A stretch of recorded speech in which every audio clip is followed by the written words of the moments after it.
Welcome back to the show, you guys. Thanks for coming back. All right, so now we're in this Pittsburgh and Cleveland game.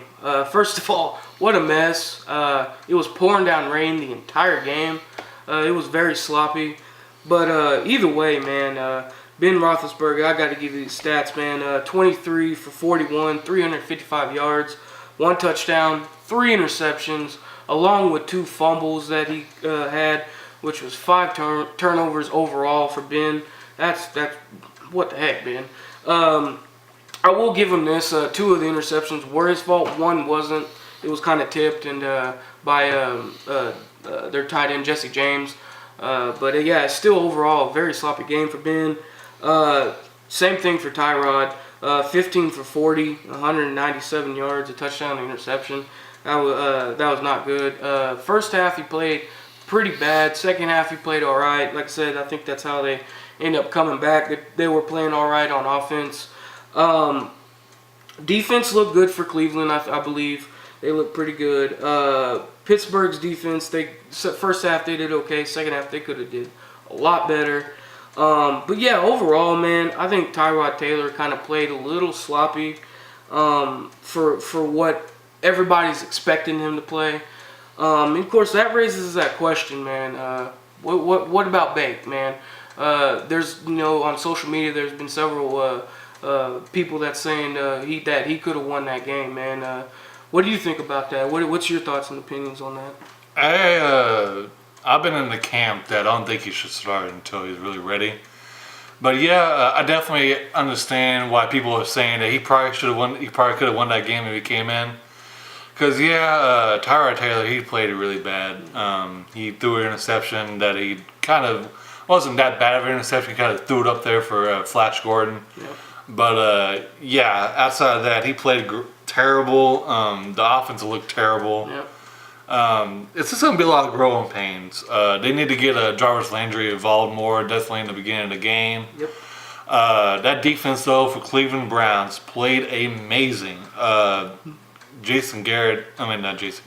Myles Garrett, yep. He's a beast. Yep. And he said himself that he's finally healthy, and they're getting the guy that they drafted. And I think that's definitely true because he played amazing. Definitely disrupted everything in that game.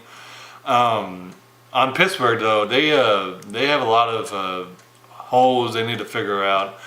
Maybe this game was their one bad game they have a year, kind of like Jacksonville last year for them, and they get everything figured out. But I got to give it to Browns, man. They should probably won this game. Yep. Tyrod Taylor didn't perform in the clutch like I hoped he would. That defense did everything they could. That Ward kid, Denzel Ward, he played great. 2 interceptions. He didn't shut down Antonio. You can't shut him down in my eyes. But he did really great against him. He held him. He didn't get eaten alive. Yep. And that's really all you can ask for a rookie to do. Yep. A lot of people were saying that he was kind of a bad pick, and I kind of disagree. And Yep. I'm being a little vindicated right now because he played great in that first game.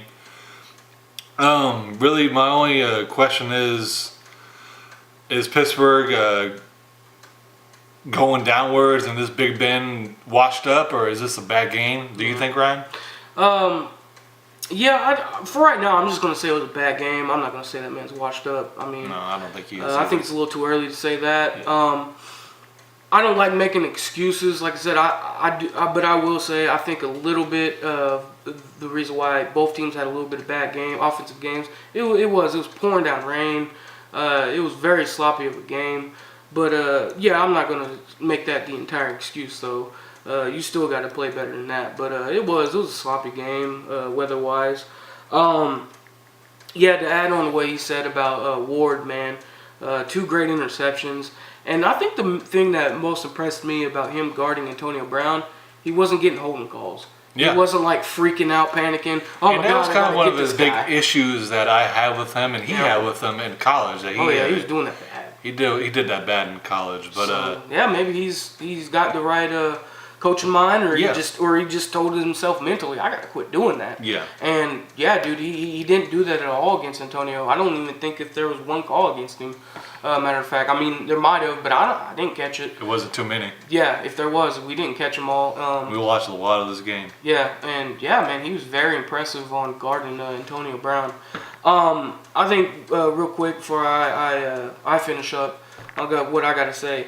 The whole deal with Le'Veon Bell, you can't let that affect your team. And I definitely think that did. Oh yeah.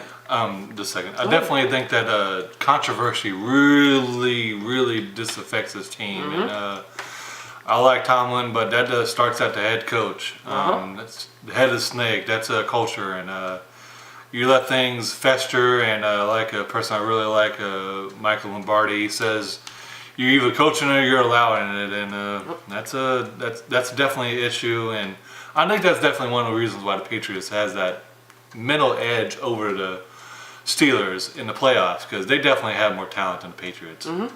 But they had that mental edge, and they're just not as disciplined as the Patriots Right. are. Yeah, man. I mean, when they're all together, they're called the Killer Bees for a reason. Man. Yeah. They're elite when they're all together. But still, you can't let that linger in the back of your head and drag you down. You got to still go out there and play ball. And even with that said, their running back had a really great game. Yeah. 31 carries, 135 yards, and 2 touchdowns. Mm-hmm. So I don't understand why that was a burden, and it was, because even the coach afterwards in the interview, Tomlin, he was like, yeah, it was bothering us, and now we need to put that aside and focus on what's in front of us. And I think that was also one of the reasons why this game was so sloppy, is they had that in the back of their minds, and they let it get to them. You can't worry about surfing that player that's not technically on the team right now. Yeah, and you can't let something affect you that you can't help either. You can't help that. You're a player. At that point, you just need to focus on what you need to do. Yeah, you can't change anything in this situation when you're on the field on Sundays. Mm-mm. So yeah, definitely a really close game. Mm-hmm. The Browns play like that again. Rest of the season, they're definitely going to win a few games. Mm-hmm. But I don't think Baker's ready yet to answer the question. And do you think Baker's ready? I don't think he's ready yet. Don't put him in there in my eyes. No. Yeah, I think he would do all right even if they just went ahead and did it. But I want him to kind of sit back, see how it goes, and go from there, man. Because I think he is going to be talented. But yeah, I wouldn't just shove him out there. Go for it. You know. Yeah, I agree. I wouldn't do that. Now, if Tyrod plays terrible next couple of games, and they lose those games, like especially if they lose to the Jets and he plays like crap against them, Yep.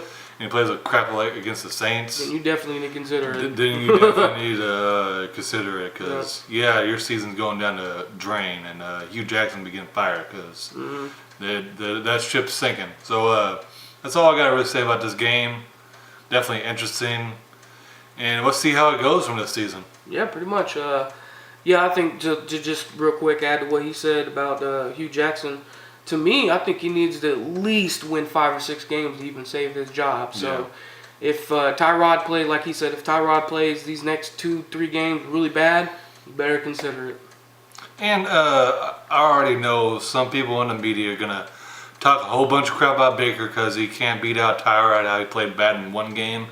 Let's pump our brakes just a tad. That's the first game Tyrod's played with these players, a real game. 2, the weather was terrible. Bad. So now, if he plays terrible in the next few games, I'm going to be a little worried about how Baker is developing, because he couldn't beat out Tyrod if he's played terrible. So, but we'll see. I'm not going to overreact too much as this one game. Yep. But yeah, I'm definitely interested to see how this season plays out for both of these teams. Oh yeah, the Steelers are always gonna, to me, as long as they got Ben and that man Brown, they're in contention, and they're in contention for playoffs. And the thing is with the Browns, man, they're right there, man. Their defense proved that they could be legit, especially with this game. And yeah, man, if they can get things figured out on the offense, man, they could be a legit team. Alrighty. Well, this is the pick. And we'll see you on the next one. Please like and subscribe. Of course, comment down below. We'd love to hear from you guys. Thank you for watching. We'll see you on the next one.